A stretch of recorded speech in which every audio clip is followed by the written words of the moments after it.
Different's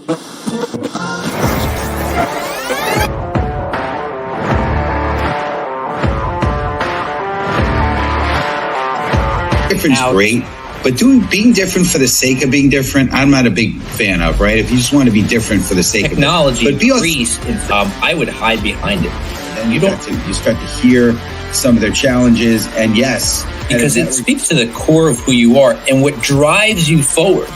Because what makes you different is what drives you.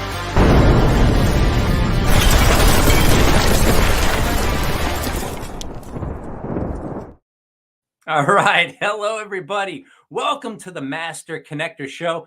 I'm your co-host, Rob Genovese, and I just want to welcome you, and hopefully you are tuning in every single week. We come at you every Wednesday, 1 p.m. Eastern Time, bringing you a whole slew of great guests who are going to give you pieces of their journey, experiences, insights into their occupation and their industry and what they do to help you become better, overcome and win. Because in the Master Connector Show, we're all about connectivity, connecting with others. We're all about building community, helping others, helping one another. And, look, as far as we're concerned, me and Steve, my co-host, I'll bring him on in a little bit. We're two former shy guys, two introverts who didn't have a clue about how to network, how to connect, how to build business. But we came together with some common mentors, and we're going to learn about that in a bit. But I just want to say today, I want to thank Russ Hedge Consulting.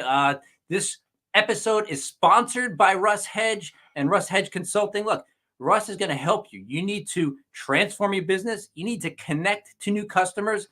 Give our buddy Russ Hedge a call. You can contact him on LinkedIn. You can go to his website, russhedge.com, and let him help you transform your business. Thank you, Russ Hedge. So listen, as I was saying, we didn't start out, Steve and I, as people who are connecting. In fact, we were probably, if people took a vote, I think Steve would agree, we're probably the least likely to succeed in business, the least likely to have many relationships, the least likely to be big networkers. But, look, everything is a skill. And what you don't know now, you can learn today and tomorrow and for the rest of your life, as long as you're willing to learn. But we're going to get into a bit of that today, because today's a little different. We don't have a guest for you today. We're actually each other's guests. So we're going to talk to each other. Steve and I are going to have a loose conversation. We're going to talk about authenticity. We're going to talk about influence. We're going to tell you and talk to you about our journey, about two guys who didn't have a clue, who got a clue, were able to overcome and, build successful relationships in business. So I'm going to bring him on, my co-host, longtime friend for 26 years, the Master Connector, Mr. Steve Spiro. What's up, Steve? What's up, Rob? How you doing, bud? This is awesome that we're going to get to do this just solo, you and I. And we've been planning and talking about doing it for a while, but it's crazy because we're booked out like till May of 2025 with guests. So it's actually a blessing when somebody last minute says, "Hey, I can't make the show," and so it gives us a chance to kind of jump in and do it together. But it's been a blessing to have you as a friend for that many years. There was a little gap in our communication, so to speak, not because of anything other than we just sort of life, changed. Life kind of got in the way, but it's been really cool to be able to come together and do this with you and partner with you on the show here. So excited. So what's going on, friends? Steve Spiro, the Master Connector, coming at you live and direct. And listen, this is, as Rob said, he did a great job, setting this up. This is the Master Connector Show. So if you're joining us live, we don't know you are here unless you get in the comments. So please put in the comments where you're from, what city, what state, what country. We also encourage you to connect with each other. So if you get in there in the comments, connect with the person that you see on, also in the comments, and, look how you can add value with each other, right? Again, this is all about connection. It's all about building community. So we're excited about that. So just make sure you do that. And if you have questions for Rob and I, as we go through the show, put them in the comments and let us know, and we'll get to those questions as well. But I want to talk to you a little bit about something here today. So building authentic influence is at the heart of creating meaningful and lasting connections, something I love speaking about on stage for sure. True influence isn't about power or manipulation. No, it's about being genuine, transparent, and consistent on how you show up for others. So crucial, right? When you lead with authenticity, and I'm big on that, the show is built on that. People sense your sincerity. and trust forms and the foundation of your strong network. Like, and we'll share a little bit on this in a bit. But I have a mentor still to this day, do, and he is charismatic, funny, and I didn't have those things, right? Rob could be a little humorous and funny at times. I didn't. I'm one of those dry humor guys. Half the people don't even get my jokes. But one thing about me is I've always been sincere. So I figured I'm going to lead with sincerity and authenticity, and that's been a big sort of platform for me, if you will. But listen, this kind of influence grows naturally because it's rooted in who you are, not just what you do. So important, right?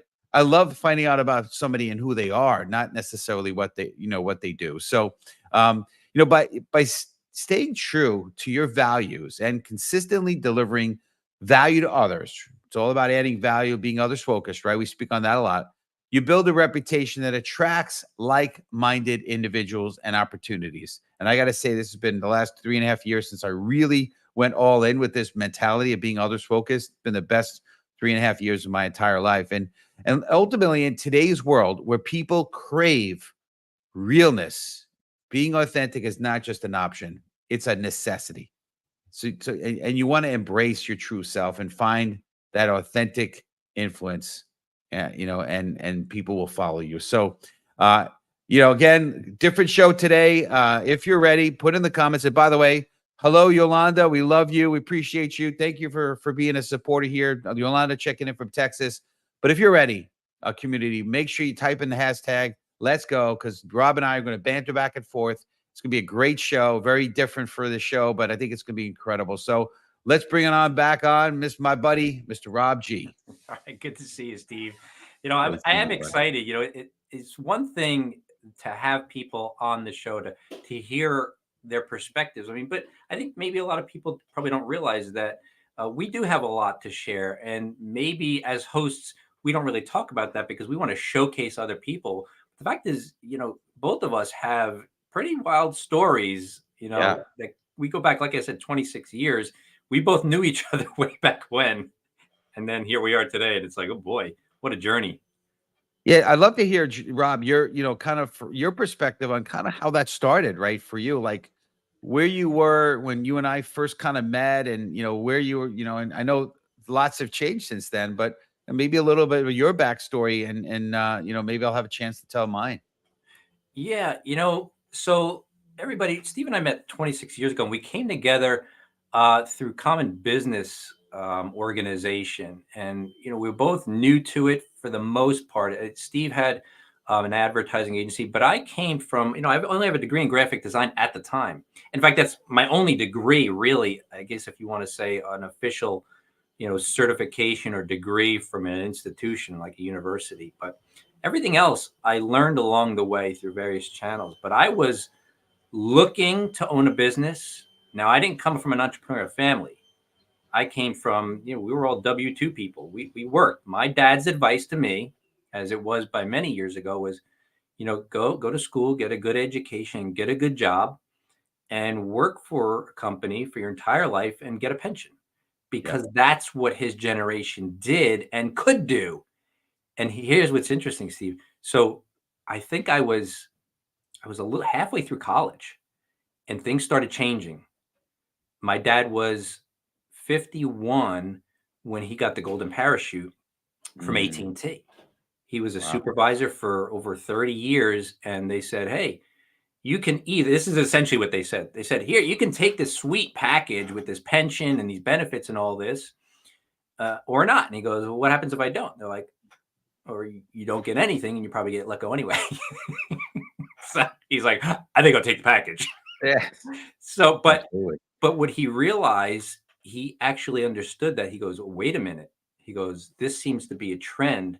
So you know what he said to me? You know what his advice was? And look, this is not a slam on my late father, but he was like, I don't know what to tell you.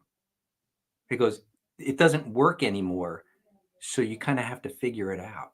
Yeah. And by the way, that was his famous saying, you got to figure stuff out. So I had to figure it out. So all I knew was, Steve, I want to own a business because I wanted two things out of life. I wanted the flexibility, time, and the ability to make as much money as I could make, because I wanted freedom. And that's how we came together, right? Freedom. Yeah, For sure.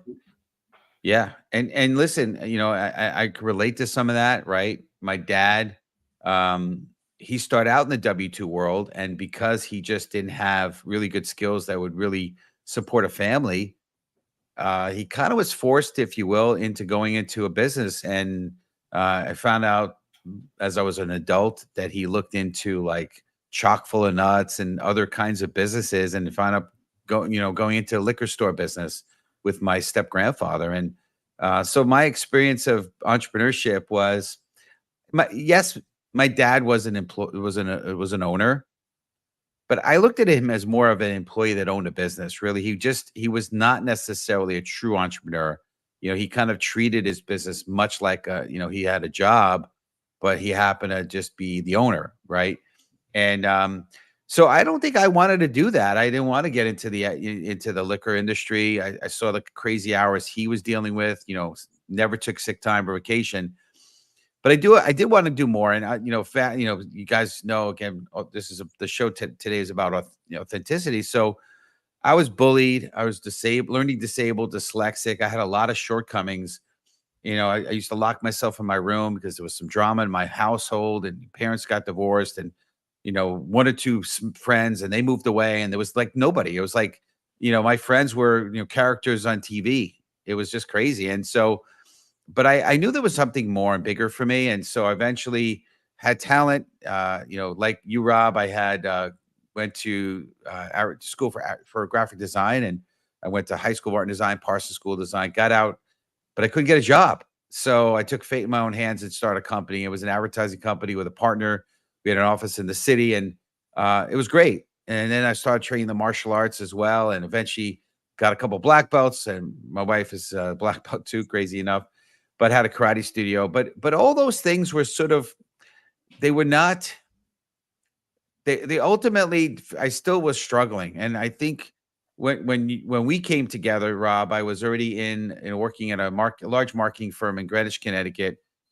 And I knew there was something more for me in my life. And I found that there was, I still didn't know how to connect. I had horrible people skills. They were starting to get a little bit better, but, I didn't know how to, I would rather beat you up than connect with you and have a conversation with you. I mean, I wasn't an aggressive guy. I wasn't a bully in any way, but I just didn't know how to connect with people. And we came together, and obviously, as you mentioned, Rob, we have a similar mentor who is still in my life today, and challenged me to meet 3 strangers every day. And it's just been a crazy journey since then. And since then, I've now grown this huge network, and obviously, now inspirational speaker. I do consulting. And I love having the show, and just wrote a book too. So it's just crazy where we are today. It's such a contrast to both of us. I look at you, and I remember when we met 25, 26 years ago. And then I think back on my background, and it's crazy where we are today. So, yeah. Well, I mean, a lot of what you said there, how we started out, and maybe audience members can relate to this. If you can, please get in the comments and tell us, because we know we're not the only ones. I mean, certainly I was bullied as a kid because I was very quiet, and that doesn't translate to making friends. It doesn't translate to influence, for sure, right?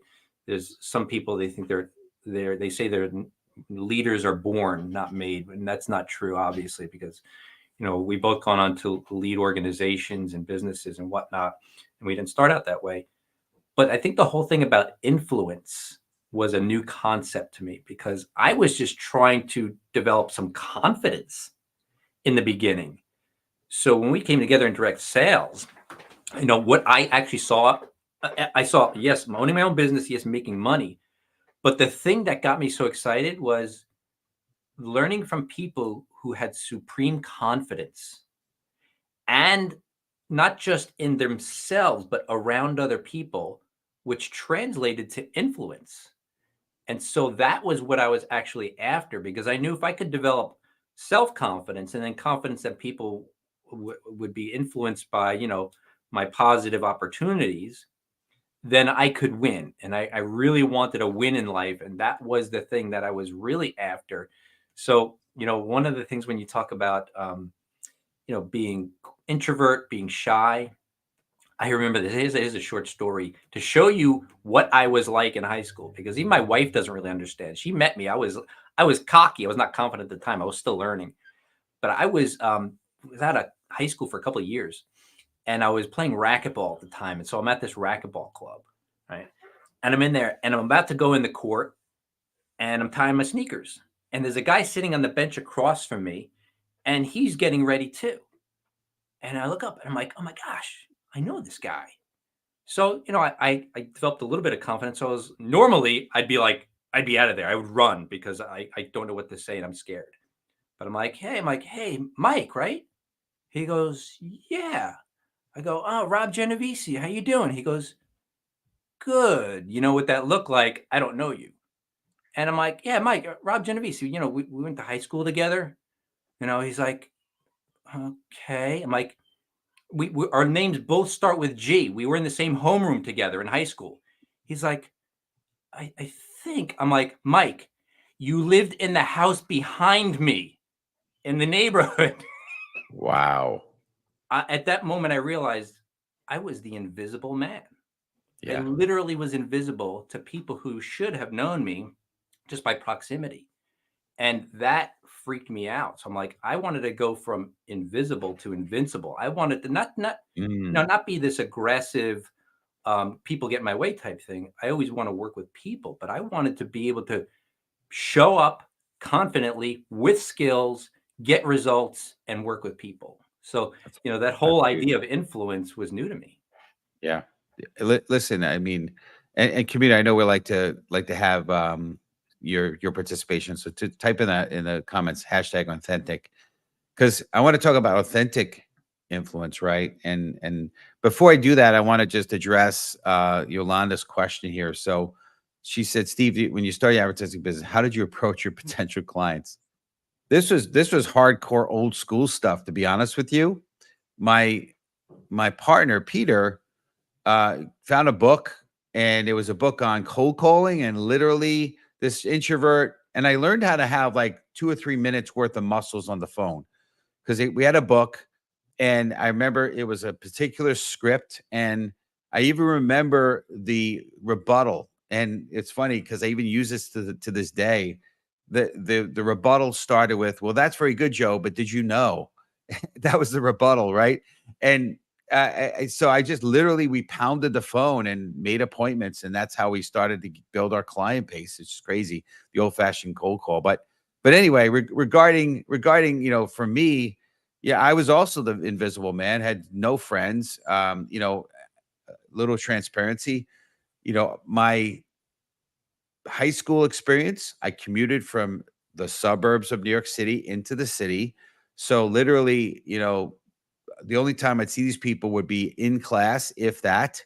And if there was no relationship that was built. And when you have a high school where you're at least it's community based, it's in the neighborhood. There's at least that's like you said, your high school buddy from your homeroom lived behind you.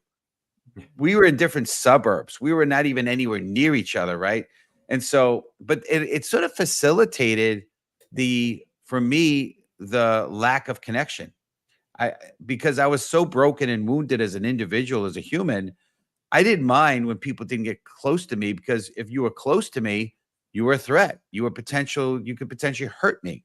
So, and then I went into college, went to Parsons School of Design, New School, same commuting in. Again, no community. There was really nominal dorm rooms. This is a standalone few buildings in New York City. So there was no like campus. I mean, the streets were the campus. It's crazy. So again, no connection. So when it comes to authenticity and building influence, the contrast today is what I start to share with is which if you could start to become authentic in terms of how you communicate, whether you're doing posts, I often tend to tell stories in my post and share those some of those vulnerabilities.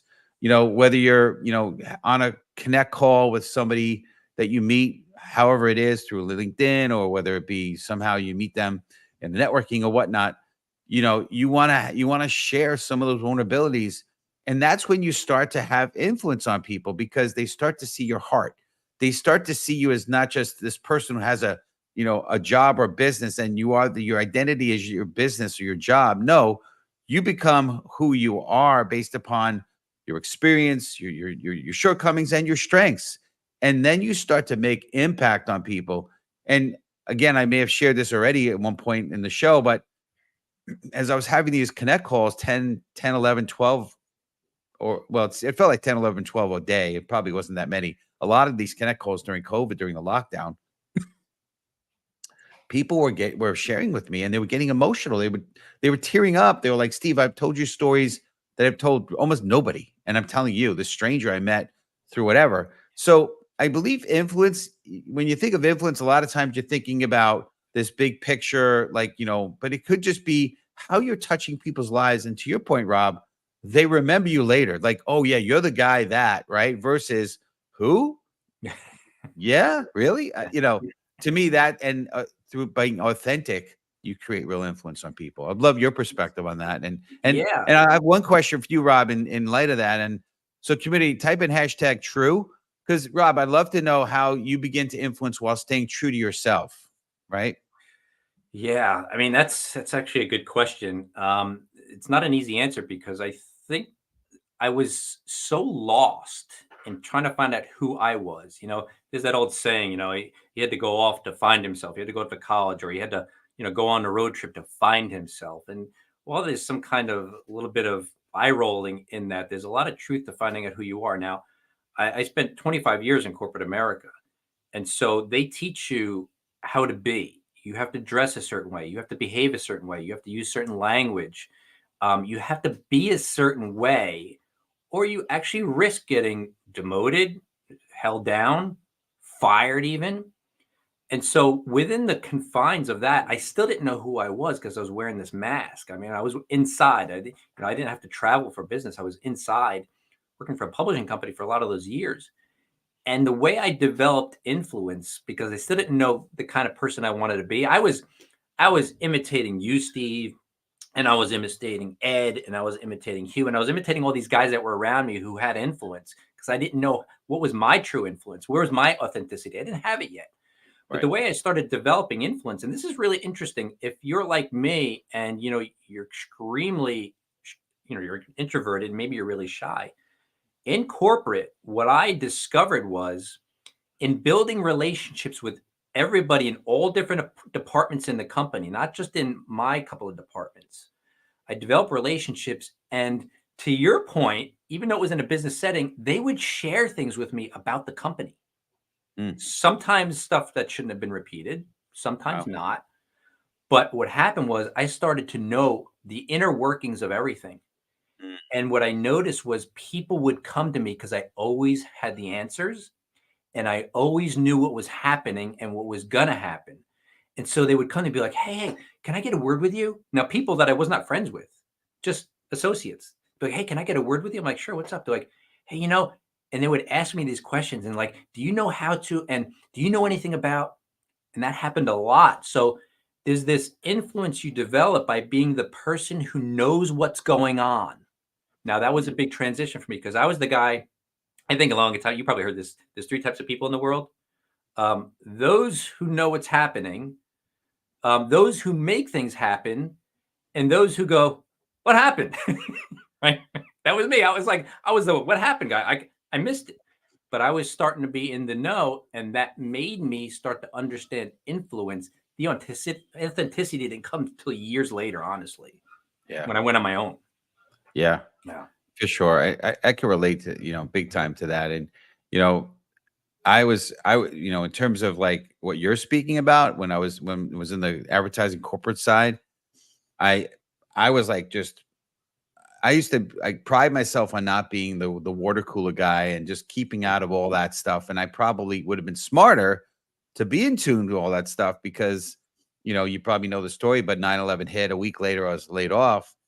And I now had, this very strong income that was gone, and it was crazy. But for me, I want to talk community a little bit about challenges here. So, so type in challenges here because we all have them, right? And here's the question, right? How do you maintain authenticity while you're growing your influence? To me, it's first of all, it wasn't easy for me. I got to say, in the beginning, again, as this guy that was wounded, I didn't want you to know my deep dark secrets. I didn't want you to know I was going through challenges. It was easier for me to just sort of hide them. But then, and Rob, when you met me, I'm sure you kind of, maybe you can remember some of this, maybe not. And I appreciate the kind words saying you're trying to be like me. Maybe the more newer version of me, maybe, but the old me was closed off, was sort of stoic, because again, it was my default was to protect those things. So we all go through challenges, but now I found that when you share some of those challenges, and it's a little better when you share challenges after you've overcome them. I've learned that versus what you're in the middle of. But to me, that's been the biggest thing that has helped create influence is, number one, breaking through those challenges. And one way to do it is a big part of the pillar of the show, which is grit, is having the grit to overcome those challenges. But secondarily is eventually sharing it, because you know what? Many people could learn from the challenges that we've gone through. And I believe that's the key here is when that happens, right? One of the things I want to point out that I always respected about you, and I always believed that you were further ahead than me, even though I believe it's true. I know you say not necessarily, but you had already achieved something, and I'm not even talking about the business part, because that was something that was a dream of mine. You had already done it. But you have 2 black belts in 2 different martial arts disciplines, and they're multiple degree black belts. And when I met you, you had those, and your wife had those. And I was like, who is this guy? And you're humble. You were quiet, not that you're loud now, but like we can both talk to people. So we're not quiet anymore. But you had that. So you had a win. And I think, when it comes to influence, you have to have a win under your belt if you want to influence anybody. So tell me how maybe the martial arts achievement helped you in anything after that, if so. Oh, it's helped in so many ways. Too many. I know we're getting to the bottom of the hour here. So many, it's going to be impossible. But I just say this: the one thing I learned is, and I cultivated that grit, and I learned that if you don't quit, you win. That's the biggest thing. If you just stay steady, you do the work, you get mentorship from the right people, and you stay steady, you'll make it. And that's probably the biggest one, right? Fear is a liar. A lot of time, fear, false evidence appearing real, right? You feel the fear and do it anyway, and all those things. I was not very talented, but it gave me the ability to I outworked everybody. I worked hard. I didn't quit, and I think that's the differentiator in it, not just in the martial arts, but in life. So that's been a big thing for me. I want to kind of shift gears here. I want to slip one in here. Rob, you're the branding guy, right? So community, type in #brand, and then I want to slip this in. Yeah, you build strong brands. So here's the question for you, and how does personal branding play a role in authentic influence? I'd love to hear your perspective on that, if you would. So yeah, I appreciate the question, and you teed it up, even though I know you weren't meaning to. But when I spoke about influence earlier and having to find the authenticity, that didn't come till years later. It didn't. And the authenticity came out of, and the personal branding, the answer to your question is this. When it comes to personal branding, right, people think you've got to get one. You already have one. It's deep down inside. It's part of your inner core. The problem is 2 things are at play. Number one, if you were like me and you were taught to wear a mask, most people are wearing masks. We know this, but I had the good soldier corporate mask. I had to recognize it was still on even after I left and rip it off. And I mean, in an aggressive way. So you understand, wow, that's not who I am. And it wasn't who I was. And I was grappling with that because I was not getting business when I went into business for myself. And I realized here's why. When I left corporate and I opened up, my first company was a website design company before I started branding, really. I was like you are dressed right now. That's how I dressed. But, and folks, if you can't see it, Steve's got he's got a button down collared shirt. He's got the jacket on. He's probably got matching slacks, leather belt, shoes to match. He's got the kerchief in the pocket. And look, there's nothing wrong with that. My point is this. That's how I dressed for corporate. When I went on my own, I was portraying that image and everything that goes along with it. So I was clean shaven. I was using all the corporate jargon, which is all the usual stuff that everybody was hearing, which was very mainstream. And I projected my company that way. And I got ignored. I got no calls. Nobody reacted. Nobody reached out. Nothing. And I thought something was wrong. Now we're running out of time, but what I discovered was I started thinking more along brand strategy, but didn't know it. And I thought, well, this is not working. And how do I get something that's more authentic? Because this doesn't feel right. And so what I did was, it was an experiment actually in the beginning. How do I get a real brand? So I developed a brand strategy process that I learned from all the greats. I didn't go to university for it, but I read books, videos, took courses. I did everything that, a college would ask you to do. I did it on my own time. Yep. And when I put myself through that process, out the other side came my first branding company, Unleash My Beast brand, which was built on the premise that you need to recognize that you probably have fear. You need to kick it aside and you need to reach down, pull out of your inner core who you really are. And what I discovered was, and outwardly, these are the telltale signs. So, my hair, my facial hair, I got sideburns, I got a goatee, I got a mustache. I probably look scary to some people. I wear ripped jeans, I wear old vintage Henley t-shirts. I got like leather bands on my wrist, because this is kind of who I am. And so my brands, my personal brand, that's who I am. So I show up as who I am, and I echo it through the words I use, the imagery I use, all that stuff. But the point is this, Steve, it came from deep down inside. So when people go, you got to be authentic. So they put up this logo and they put up this picture of them next to a fancy car. They think that's authenticity because they're portraying something. It's not. No, people are attracted to you for you. But if you don't know who that is yet, not going to connect. Agreed. Absolutely. Well, this is great. We can go on and on. This is amazing. By the way, if you're open to, you'd like to learn all the up and coming shows, go to masterconnector.show. You could also look at being a sponsor of a show. Next week, we're going to have an incredible guest, Karen Loftus, episode 177, same bat time, same bat channel. The Exchange of Change can be a great show. And I want to close with one last thing, and we'll close this out. Right. In the early days of Airbnb, co-founders Joe Gebbia faced skepticism about the idea of renting out air mattresses in strangers' homes. Go figure, right? Rather than retreating, Gebbia focused on authentic connection, personally reaching out to hosts and guests to understand their needs and concerns. This, genuine approach not only built trust, but also laid the foundation for a company culture centered on community, showing how real connection can turn a bold idea into a global success, inspiring others to stay true to their vision. Remember, folks, always be authentic and always shine your light. And we'll see you next week. God bless.